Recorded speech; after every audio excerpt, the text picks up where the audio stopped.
सलाम अलैकुम।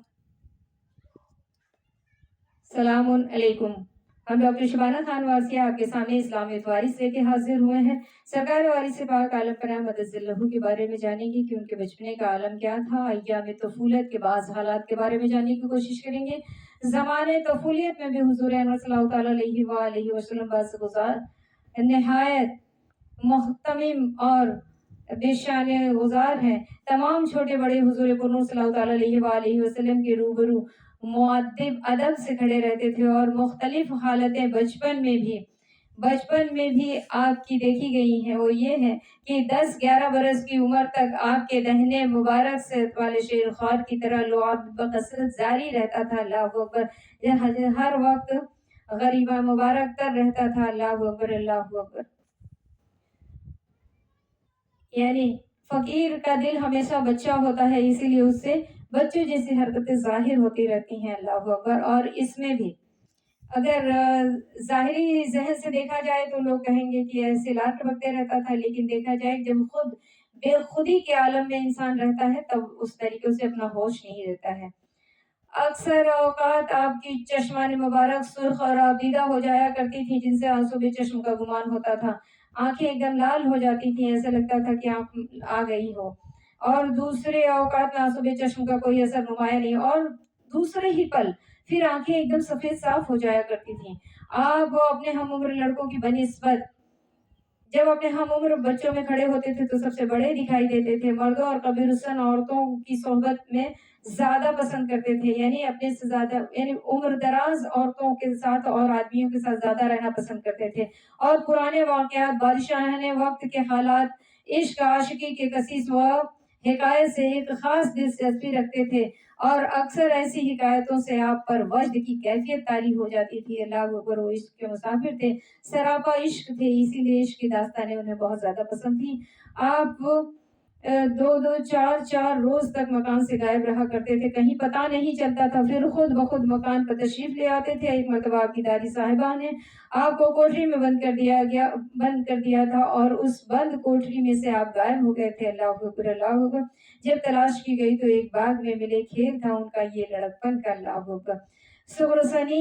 सुगर कहते हैं छोटे से ही, छोटे उम्र से ही आपको आशिकाना गजलें सुनने का बहुत शौक था। खुद भी निहायत खुश अलहान थे।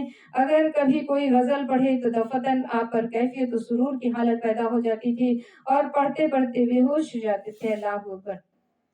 बेहोशी कहना बेअदबी है, इसीलिए ये कहा जा सकता है कि उन पे रम्ज तारी हो जाता था। चुनांचा निशी नादरहीन साहब क़िबला वासी ग्रामी वकील बाराबंकी, जो निहायत ही सक़र बुजुर्ग हैं और बारगाह वासी में शर्फ क़दामत रखते हैं, तहरीर फरमाते हैं कि मौलवी अजीजुद्दीन साहब मरहूम ताल्लुक़ देव शरीफ, जो हुजूर के ज़माने तफूलियत यानी बचपन को देखा है, उन्होंने बयान करते हैं कि एक मरतबा हम और मिठन मियाँ सुहूर को ज़माने तफूलियत में मिठन मियाँ कहते थे, यानी उनको प्यार से बचपन में मिठन मियाँ कहा जाता था। बाग की सैर को गए, असर का वक्त था। मैंने अर्ज किया कि मिठन मियाँ कोई गजल पढ़ी है। आपने एक गजल शुरू फरमाई, चंद अशार पढ़े थे कि चीख मार कर गिर पड़े। अल्लाह अकबर, अल्लाह अकबर। रकत तारी हो जाता था। अल्लाह, क्योंकि आप सरापा इश्क हैं।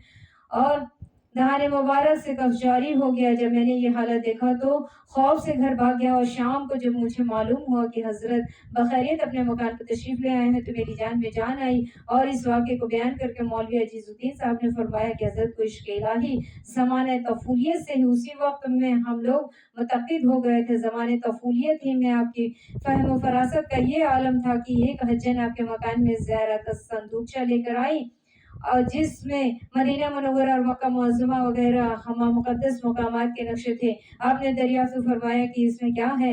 हज्जन ने अर्ज़ किया कि मियाँ मक्का और मदीना के नक्शे हैं जो बिल्कुल असल मालूम होते हैं। आपने बरजस्ता जवाब दिया कि नकल के देखने से क्या होता है, असल ही को ना देख लें। अल्लाह अकबर, अल्लाह अकबर। वो अपने आप में ही असल का दीदार करा दिया करते थे, तस्दीक कराते थे। और पहले के जो औलिया होते थे वो तस्दीक याफ्ता ही नहीं होते थे, बल्कि तस्दीक कराने का यही पे वारिस पाक आलम पनाह ने कहा कि अगर करामत देख के और तस्दीक देख के हमारा होता है, उसको हमसे मोहब्बत ही नहीं है। जो बिन देखे हमारा हो जाए उसको हमसे मोहब्बत है, और उसकी मोहब्बत हमें कबूल है। अल्लाह अकबर। دیکھ لینے کے بعد تو ہر کسی کو محبت ہو جائے گی۔ تو اسی طریقے سے سغرسنی کا واقعہ ہے کہ دیوہ شریف میں حضرت صاحب عبدالمنعم کنز المعروف علیہ رحمۃ اللہ علیہ کے آستانے حضور کے ایک درویش کو دیکھا، آنکھیں بند کیے ہوئے تصویر میں مشغول ہیں، تسبیح میں مشغول ہیں۔ جب وہ درویش اپنی حالت ہوشیار ہوا تو یعنی جب اپنا آنکھ کھولا، آپ نے فرمایا صاحب یہ کیا کرتے تھے؟ انہوں نے کہا کہ برزخ شیخ کا تصور کر رہے تھے، یعنی اپنے شیخ کا تصور یہاں لے آ رہے تھے، یعنی برزخ بنا رہے تھے۔ آپ نے فرمایا کہ تم نے خود اپنی آنکھیں بند کر لی تھی، دیکھتے کیا؟ تم نے نہیں سنا ہے کہ من کان فی ھذہ اعمی فہو فی الآخرۃ اعمی؟ اگر شوق کامل اور طلب صادق ہو تو ہر ذرے میں حبیب کی دید نصیب ہوتی ہے۔ یہ من کان فی ھذہ اعمی فہو فی الآخرۃ اعمی کا مطلب ہوتا ہے جو یہاں اندھا وہ وہاں بھی اندھا اٹھایا جائے گا، اور یہ کلام پاک کی آیت ہے اللہ اکبر۔ اور یہ کلام پاک کی آیت پڑھ کے آپ نے انہیں بتایا جو یہاں اندھا وہاں بھی اندھا، اسی لیے یہاں کھلی آنکھوں کا تصور وارثیت میں دیا جاتا ہے۔ اور وارثی لوگ سمجھتے ہیں کہ مطلب ہم کسی سلسلے میں جو بڑھ گئے ہیں، وارثی کسی سلسلے کا نہیں بلکہ مشرب عشق کا نام ہے، کیونکہ آپ کا وارث، آپ خواجہ کے ماننے والے ہو، کوئی پوچھے گا آپ کا وارث کون ہے تو آپ کہو گے کہ خواجہ معین الدین چشتی رحمۃ اللہ علیہ۔ وارث پاک عالم پناہ نے کہا کہ کسی ایک صورت کو پکڑ لو بیڑا پار ہو جائے گا، اسی میں ہم ملیں گے۔ یہ وارث کی منزل ہے، اللہ اکبر۔ عشق وارث کی منزل ہے، آپ کو کسی بھی صورت سے عشق ہو جاتا ہے، بے پناہ بے انتہا، تمام دنیاوی چیزوں سے بڑھ کے، دین دنیا ہر چیز سے بڑھ کے اگر اس صورت سے عشق ہو جائے تو اسی میں آپ کا اللہ ظاہر ہو جاتا ہے، اسی میں آپ کو آپ کا وارث مل جاتا ہے، اللہ اکبر۔ اور اسی میں ہے کہ من کان فی ھذہ اعمی فہو فی الآخرۃ اعمی، جس نے یہاں اپنے رب کو نہیں دیکھا وہاں اندھا اٹھایا جائے گا۔ یہ کلام پاک کی آیت ہے، یہ زبانی جمع خرچ نہیں ہے۔ تو انہوں نے کہا کہ اگر شوق کامل ہو اور آپ صادق ہیں تو ہر ذرے میں اپنے حبیب کا دید نصیب ہو سکتا ہے، اللہ اکبر۔ حضور انور کے کرامات وہ خواری کے عادات کا بچپن ہی سے شہرت ہے۔ ایک مرتبہ آپ حسب عادات بستی سے باہر چلے گئے، وہاں اتفاق سے حضور کے سامنے ایک بھیڑیا آ گیا، آپ نے ان کا کان پکڑ لیے اور کاشتکاروں نے آواز دی کہ مٹھن میاں یہ بھیڑیا ہے، آپ نے ان کے کان چھوڑ دیے۔ اس واقعے کا اکثر بیان فرمایا کہ یہ ارشاد فرمایا کہ جو خدا پر بھروسہ کرتا ہے اس کو کوئی تکلیف نہیں پہنچا سکتا۔ بے شک حق ہے، ہم جب صاحب لباس ہوتے ہیں تو ہمیں یہ سبق دیا جاتا ہے کہ ہمیں توکل علی اللہ پہ اپنی زندگی کو چھوڑ دینا چاہیے، وہ ہمیں جس حال میں چاہے رکھے، اللہ اکبر اللہ اکبر، لیکن وہی ہم سے ہوتا نہیں۔ اسی لیے وارث پاک عالم پناہ کا ایک قول ہے، میں جسے بناتا ہوں میں جیسا بناتا ہوں، اور یہ جو کھلی آنکھ کا تصور ہے وہ وہی صحیح ہے۔ الستو بربکم کا وعدہ یہاں دیکھ لو گے، ارواحیں بنا کے اس نے یہی تو وعدہ کیا تھا، کیا وہاں جا کے مجھے پہچان لو گے؟ ساری ارواحوں نے کہا تھا کہ قالوا بلی ہاں میں تجھے پہچان لوں گا۔ اور جو یہاں پہ الستو بربکم کا وعدہ پورا کرتا ہے وہی اپنے رب کا وفادار ہے۔ اور وعدہ پورا کرنے کے لیے سب نے پوچھا یا رسول اللہ کو کیسے دیکھا جا سکتا ہے؟ تو انہوں پل بھر کے لیے خاموش رہے، اور پھر آپ نے فرمایا کہ ابھی وہی نازل ہوئی ہے کہ جس نے مجھے دیکھا اس نے اللہ دیکھا۔ لوگوں نے پوچھا آپ کے بعد؟ انہوں نے کہا میں حیات النبی ہوں، مجھے کبھی موت نہیں ہے، اور میرے بعد میرے اہل بیت اطہار کو دیکھا، یعنی مجھے دیکھا، یعنی اللہ دیکھا۔ کہا اس کے بعد؟ کہا ان کے عاشقین غلامین متقدین کو دیکھا، آخری وارث مہدی تک یہی سلسلہ جاری رہے گا۔